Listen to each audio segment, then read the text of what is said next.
We're gonna check out some Unreal Engine 5.4 official features overview. Let's see how crazy this has gotten. Hey everyone, Unreal Engine 5.4 is here. Check out some of the highlights. First up, UE 5.4 has powerful new tools for setting up and animating characters directly in the editor. With Modular Control Rig, you can build animation rigs from understandable parts instead of complex granular graphs. Okay, so they made it way easier. So you can just like, okay, so yes, all the body parts here on the side, and all you do is just choose what part of your, I want to call it like skeleton, and you give it, so right here, this thing is called spine here. Let me move this down. All right, so it's here, spine or leg. You attach those, so you attach the leg to, this leg right here and this one over here. You drag those there, you put the foot animations, you attach them to their foot. I guess it does it without having to do anything complicated. Here you can see us setting up a leg in just a few steps. Yeah, I feel like, honestly, I feel like this would have taken like an hour to like 10 hours, depending on how complex that character was. Because I mean, this seems like a pretty difficult character to actually animate, like to attach all these different, like to graph everything basically. That would need to do, to turn, to move every like the ankle moving and everything. Like I feel like that would involve some serious brain work. And this guy did it in like 10 seconds. He installed everything. So this is a big update. Automatic retargeting makes it faster and easier to get great results when using bipedal character animation of known skeletal types. The skeleton editor is now more performant and offers more functionality. There's also a suite of new functions that make the deformer graph more accessible. Let's go back.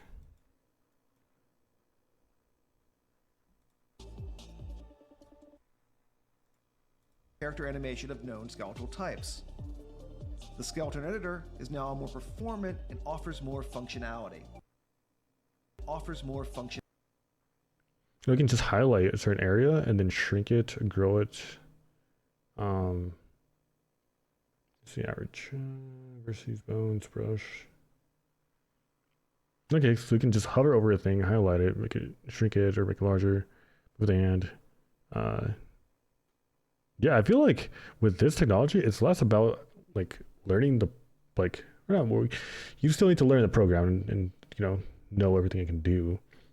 It's more of, I feel like more of an artistic mindset rather than a technical aspect, like mindset of doing everything now.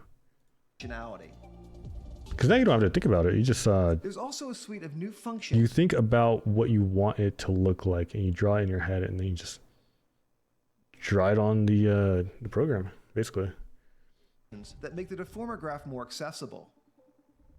For animation authoring, we focused on making our tools more intuitive and robust while streamlining workflows. Case in point, animation-friendly gizmos means you can quickly and easily pose characters using just the middle mouse button.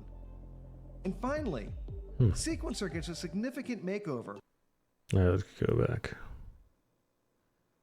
Can easily pose characters using just the middle mouse button. And finally, okay, interesting. So you can just grab like dots and like that's centered. So like this dot here, clicked on that dot, and he centered around which point he wanted to expand or lower or whatever. So all these different dots are all different like points around this square, basically. You can grab any square, you can pull it whatever way, and that'll pull his face a certain way. Same with the neck.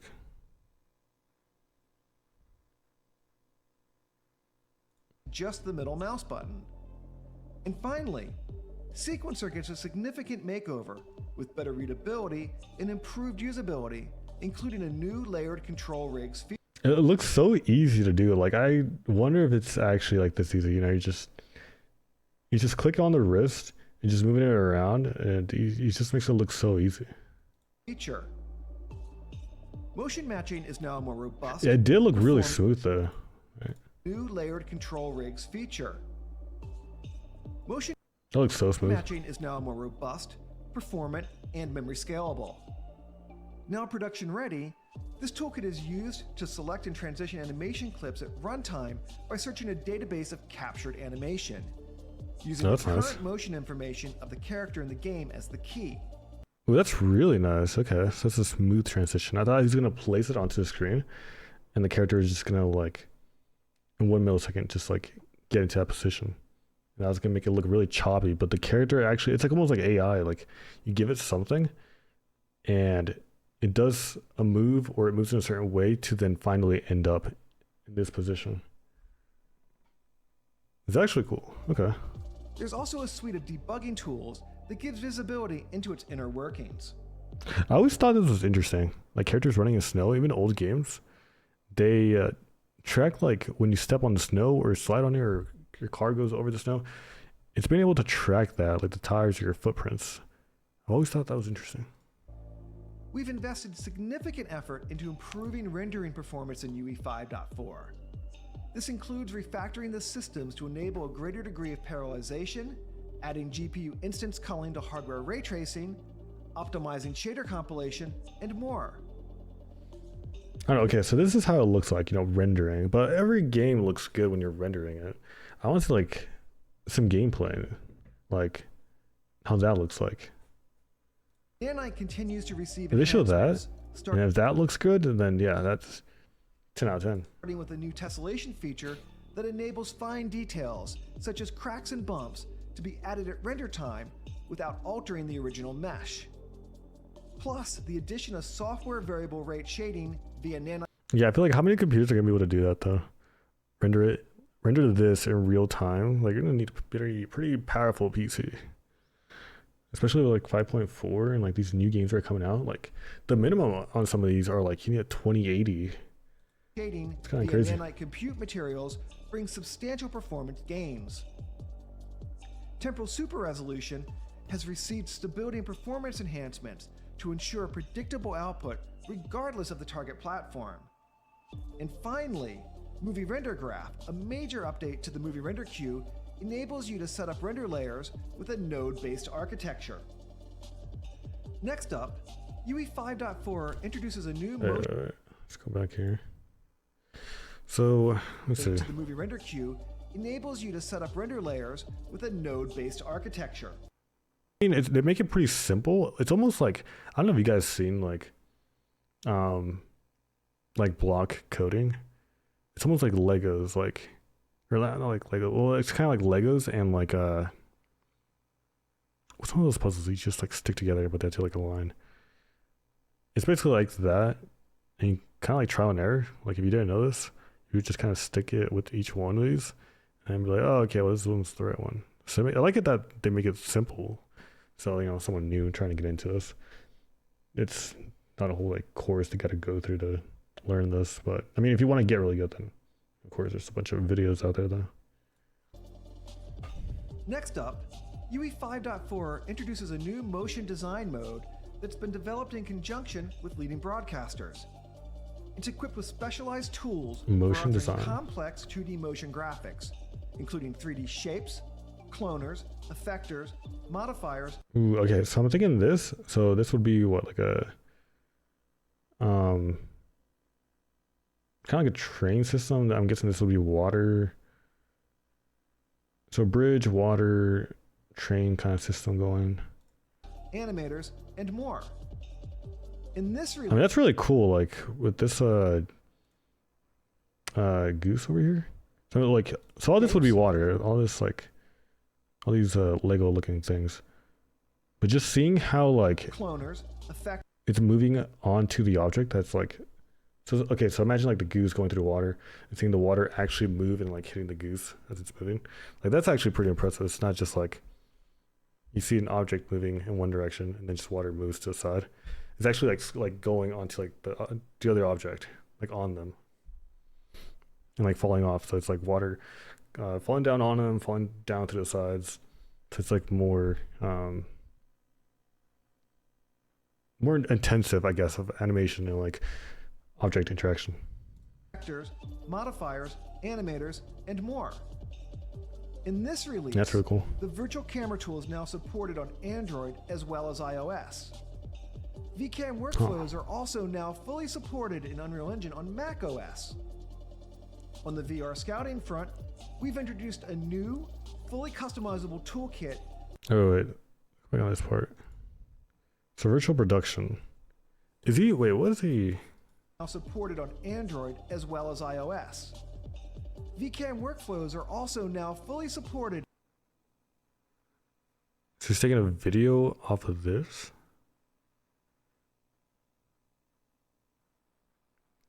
in Unreal Engine on I'm more surprised how he's keeping it still and like not catching this other portion. Or am I missing something? macOS. On the VR scouting front, we've introduced a new, fully Well, I mean, that's cool. Like, if they can use that, like, use this iPad, Mac OS, just tablets, Android tablets, to do some of that stuff. And, I mean, just more power to the people, but, like, I don't see that happening. I don't see that being as big, as impactful as just, like, the in-app application, like, updates. customizable toolkit that utilizes XR Creative Framework to support OpenXR HMDs such as Oculus and Valve Index. It's actually really accurate. I feel like with virtual reality, we're not at a point where it's really all that like accurate in the sense of like you're trying to do something and it'll disconnect or something, and then like, for example, when he was drawing the line here, I feel like current virtual reality like handsets, it would be like you trying the line, but then it would be like boom, like bounce, or like have all these like ziggly lines like going up. But that was actually like, it tracked well like the whole time. Oculus and Valve Index. But you also need like a good IC environment, VFX, like lighting we've and added depth of field sensors. compensation for in-display. Using the like probably like 4 sensors, but show production. real-world Okay. camera position and lens parameters, it renders a corrected depth of field in Unreal Engine on the LED wall to compensate for the additional blurring introduced by the physical lens. Along with other depth of field enhancements, this dramatically improves the realism and plausibility of LED wall shots. New in this release is Unreal Cloud. Wait, let's go back.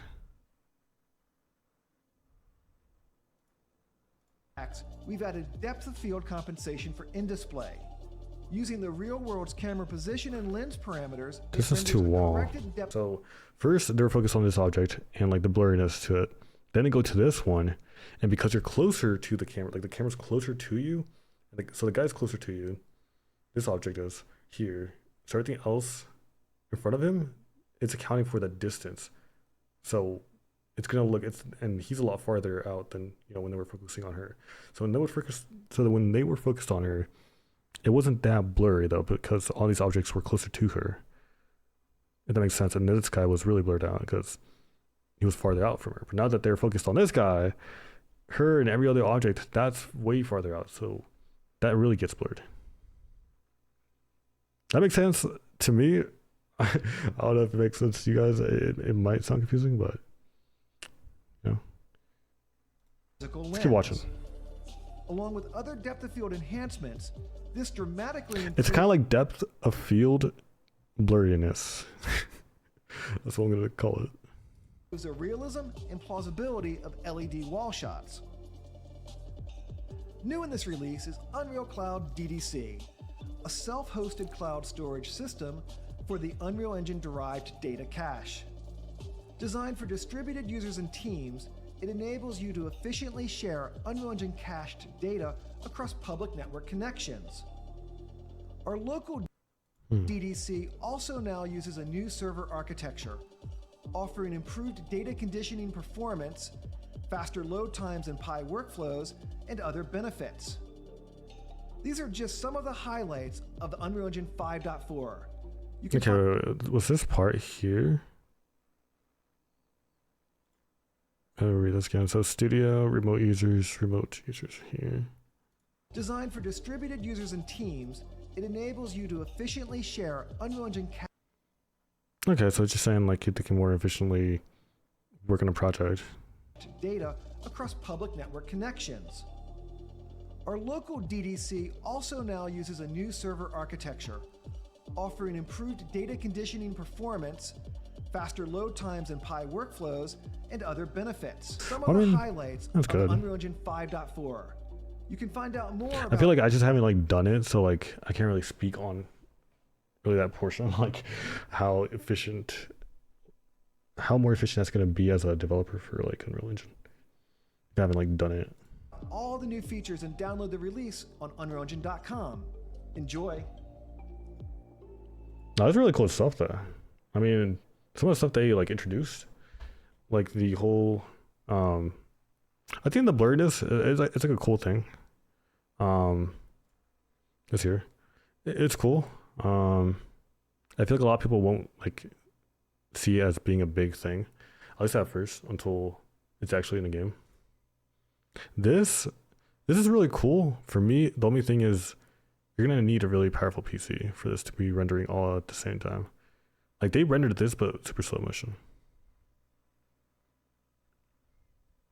This was really cool to me. I think this was the coolest thing to me.